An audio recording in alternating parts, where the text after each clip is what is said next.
स्वागत है आपका मेरे चैनल पहाड़ और सुकून पे। आज मैं आपको लिए जा रही हूँ भीमाशंकर महादेव ज्योतिर्लिंग। और ये प्लान हमारा अचानक बन पड़ा। जा रहे थे किसी और जगह पे, पर अचानक से हमको भगवान का बुलावा आया और हम वहीं के लिए निकल पड़े। तो आप भी बने रहिए मेरे साथ भीमाशंकर महादेव के दर्शन के लिए। जय श्री राम। हम लोग जा रहे थे शनिवार वाड़ा, पुणे से 4 किलोमीटर की दूरी पर है। अचानक से हमारा प्लान बदल गया और हमारे मन में ये ख्याल आया कि सावन का महीना है, क्यों ना एक हम लोग भीमाशंकर जो हमारे एक ज्योतिर्लिंग है उनके दर्शन कर लें।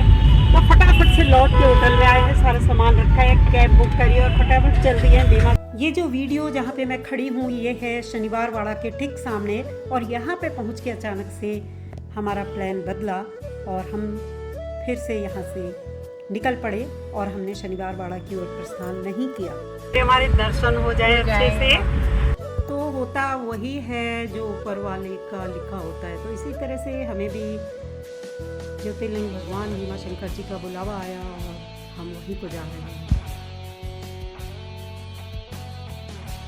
तो यहाँ पे भरवा रहे हैं ड्राइवर भैया कैब में सीएनजी। दर्द हो गया है।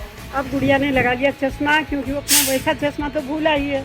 अब मेरा नहीं हूँ। हाँ, पता नहीं इतने बैग्स हो गए हमारे पास, 8-9 बैग्स हैं, उसमें से किस बैग के बैग में डाला है मैंने। हाँ ये प्रॉब्लम है थोड़ी सी। तो जो है मिल रहा है ठीक है यार।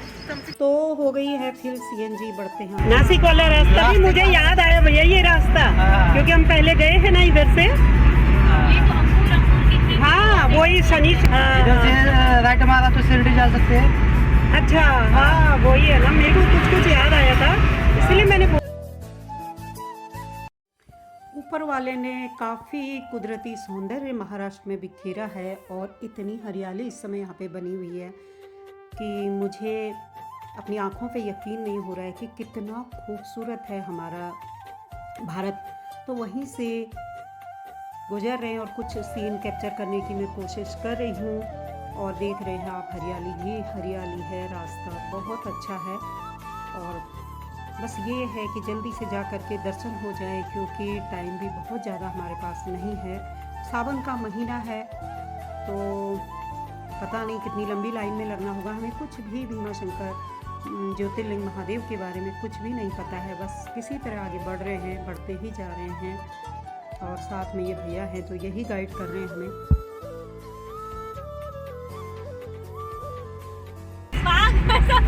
बगीचे का कह रहे हैं। अच्छा बाघ, मैं तो सोच रही हूँ बाघ आते हैं भैया, शेर। बाघ मतलब शेर होता है। हाँ आते हैं नहीं आते हैं सच में, सही में आते हैं। अच्छा भैया नहीं मजाक वाली बात नहीं है, भैया कह रहे हैं सच में आते हैं। सच में आते हैं। अच्छा तो कोई नुकसान तो नहीं पहुँचाते? अच्छा अगर उसको कोई उंगली करता है तो नुकसान करेंगे ना। हाँ ये तो है ही, जानवर भी अनावश्यक नहीं छेड़ते किसी को। तो भैया लाए हैं मेथी के पराठे और हमसे कह रहे हैं कि आप भी हमारे साथ लें, नाश्ता करें। लेकिन हम लोग तो खा के भी आए हैं। तो भैया से मैं बात कर रही हूँ, मजाक कर रही हूँ कि उनके घर वालों ने तो उनके लायक दिया होगा। 3 प्राणी और टपक गए बिन बुलाए, हैं भैया? नहीं वैसा कुछ नहीं है। खाने पे लिखा है दाल। दाने पे लिखा है भैया, वाले का नाम वहाँ उल्टा हो रहा है। खाने पे लिख गया 3 प्राणियों का नाम। क्यों भैया?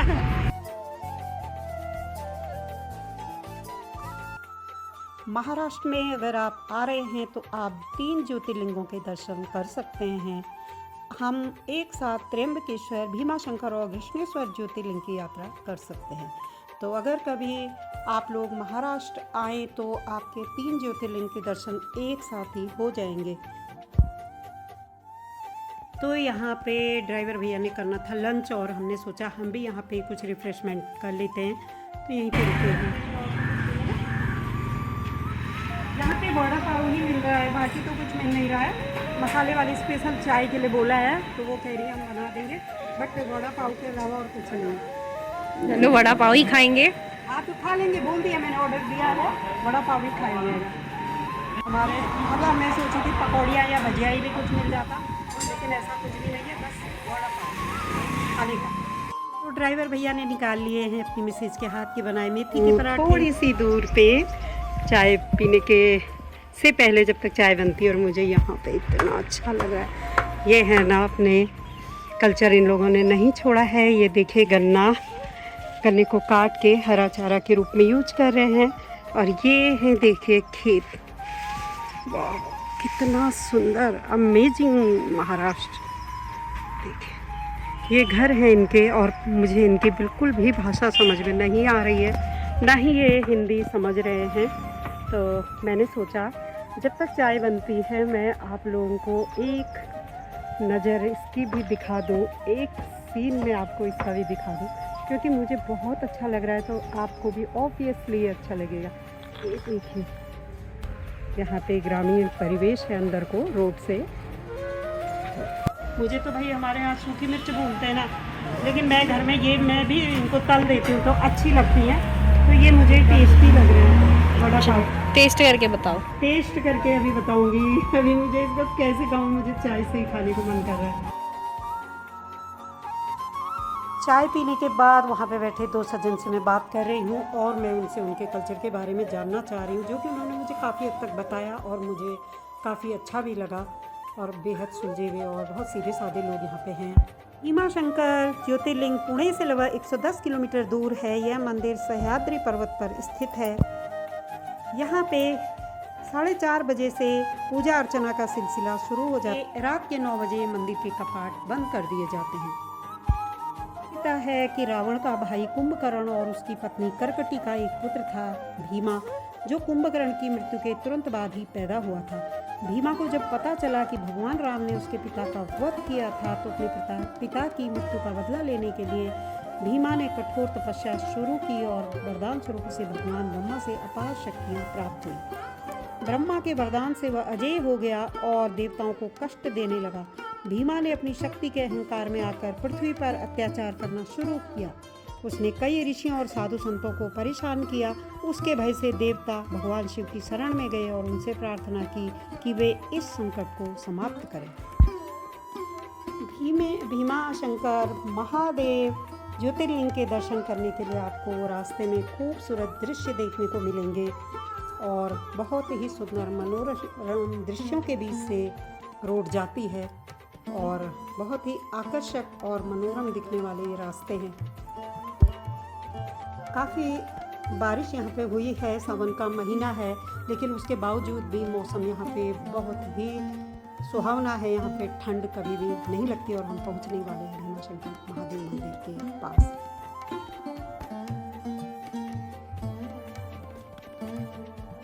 मैंने गाड़ी के अंदर से ये वीडियो ले रही हूँ। पैदल का रास्ता मैं आपको दिखाती हूँ किस तरह और कितनी दूर जाना है, तो चलिए मेरे साथ। तो इसी रास्ते से पैदल हमको भी जाना है, और हम भी चलते हैं। पहुँच चुके हैं भीमाशंकर मंदिर के एकदम पास में ही। मंदिर ज़्यादा दूर नहीं है, और हो चुकी है यहाँ पे बारिश। तो मिलती हूँ मैं आपसे, और काफ़ी भीड़ यहाँ पे है, बहुत सारे लोग जा रहे हैं। मेरे साथ गुड़िया है और उसके पापा आगे चले गए हैं, तो बहुत मज़ा आ रहा है। आज के ट्रैवल में हमें बहुत मज़ा आ रहा है।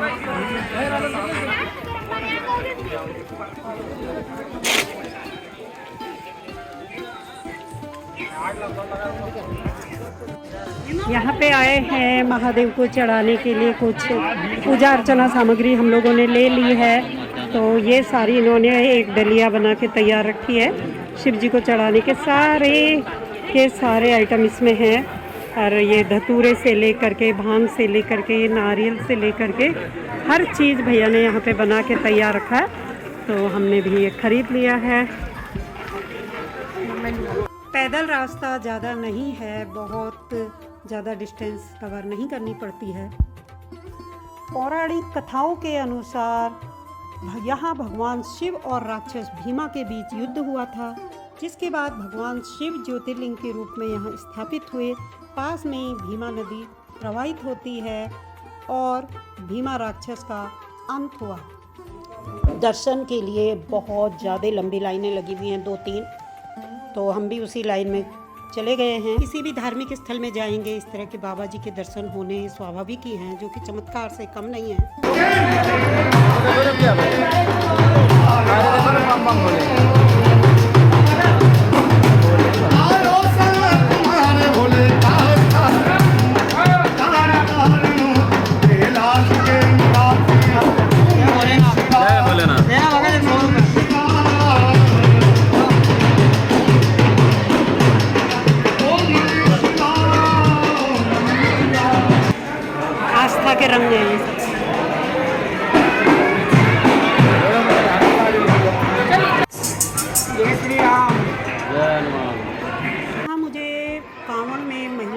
कांवड़ ले जाती हुई दिखी।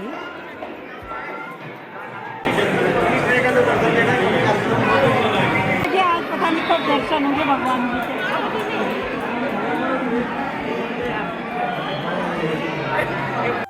किसी भी आप ज्योतिर्लिंग में जाएंगे तो भीड़ होना स्वाभाविक है और सहज में ही भक्तों को दर्शन भगवान यूं ही नहीं देते। सावन का महीना है, इसीलिए काफ़ी घंटों इंतज़ार करना पड़ रहा है।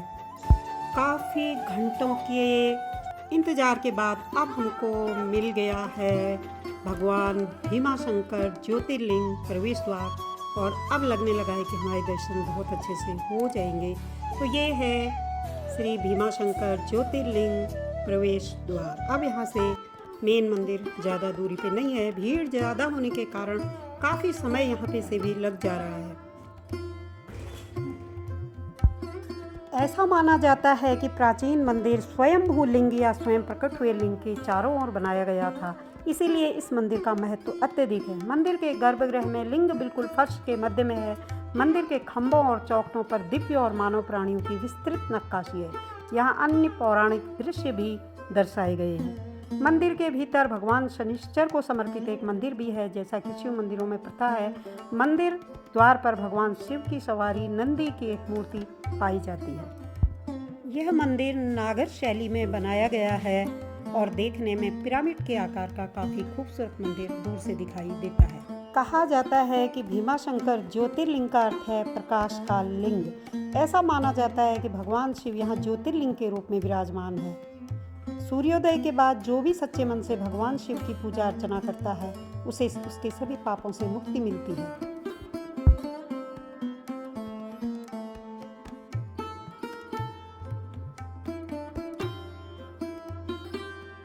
ये दर्शन मैं आपको करा रही हूँ भीमाशंकर ज्योतिर्लिंग महादेव के, और मंदिर इस तरह बना हुआ है। तो ये है भोले बाबा का दरबार जहाँ पे आज हमने दर्शन किए काफ़ी मशक्क़त करने के बाद। यहाँ पे हमने भी कुछ फ़ोटोज़ वगैरह ले लिए हैं और हमें यहाँ पे दर्शन करके बहुत ही अच्छा लगा। तो आ गए फाइनली दर्शन करके भीमाशंकर भगवान ओंकार के, भोलेनाथ के दर्शन बहुत अच्छे से किए, लेकिन लाइन बहुत लंबी थी। लगभग 4-5 घंटे लाइन में लगना पड़ा और इतनी व्यवस्थाएं लाइन की तो सही नहीं थी। बस दर्शन हर एक को मत्था टिका करके पूरे भगवान जी के साथ हो रहे हैं। काफ़ी मशक्क़त के बाद आखिरकार हमें भी भीमाशंकर ज्योतिर्लिंग महादेव के दर्शन हो गए और हमारा दिन बेहद सुखद रहा। तो ये कुछ पिक्चर मैं साझा कर रही हूँ भीमाशंकर महादेव ज्योतिर्लिंग से। आज आप बने रहे मेरे साथ भीमाशंकर महादेव ज्योतिर्लिंग के दरबार के सफ़र में। आपको मेरे साथ दर्शन कर कैसा लगा मुझे ज़रूर बताइएगा। चैनल पे नए हों तो प्लीज़ सब्सक्राइब कीजिए, लाइक शेयर कमेंट ज़रूर कीजिएगा। बहुत जल्द मिलेंगे एक नए सफ़र पे एक नए ब्लॉग के साथ। तब तक के लिए अपना ध्यान रखिएगा। Thanks for watching, thanks for your time. Bholenath सब पे अपनी कृपा यूं ही बनाए रखें। हर हर महादेव, हर हर भोले।